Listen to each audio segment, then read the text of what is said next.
And the grief for the unknown dead has long shaped our nation's memory of war. On this Veterans Day, we explore how communities and monuments, like one found in North Platte, honor those whose identities were lost, prompting reflection on peace even a century later. A quiet corner of the North Platte Cemetery holds a powerful reminder. This grave, dedicated to the unknown dead of World War I, is a stark reminder of a conflict that profoundly shook the world and the nation.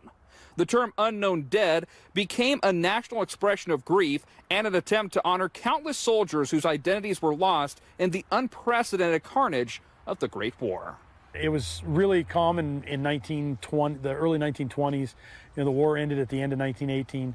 1920, people are starting to get back to normal, and they want to remember those people. And so the war mothers raised the money to put this monument out here to remember not just our local dead, but everyone that was unknown that had died because of the carnage of World War I. The American Civil War, with its unprecedented number of fallen soldiers, first established the grim necessity of mass graves.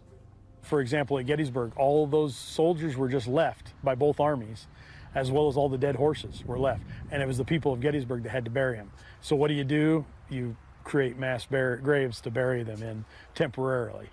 World War I just exploded in that because now you have machine guns. And so the only way to take care of the mass casualties is mass graves. The widespread practice of mass graves, exacerbated by World War I's unprecedented casualties, continued as a somber necessity in the conflicts that followed. It's kind of stuck through. World War II, there was such, everybody was found that could be found. And so there were far fewer unknowns than in previous wars. The Vietnam War it's a much more complex background, but the fact that they have a wall with all the names is kind of that closure for a lot of families.